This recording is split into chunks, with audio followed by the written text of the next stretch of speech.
How to use Opera GXAI on PC. So let's get started. Alright, so first, what I suggest is that you log in into a account first here in Opera by clicking here on the account profile icon.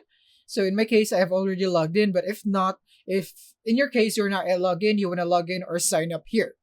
Once you're done with this step, you want to enable the sidebar here. So to do that, you want to click here on the easy setup.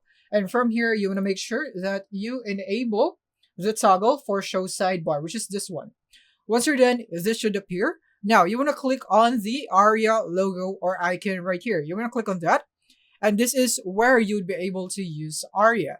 So yeah, all you have to do now is to just type out your command or prompt right here on how you would like to use Aria. So just type it out right here, just like ChatGPT. As you can see, it says here GPT 4.0, Gemini 2.0, Imagine 3. So yeah, you can now use it right here.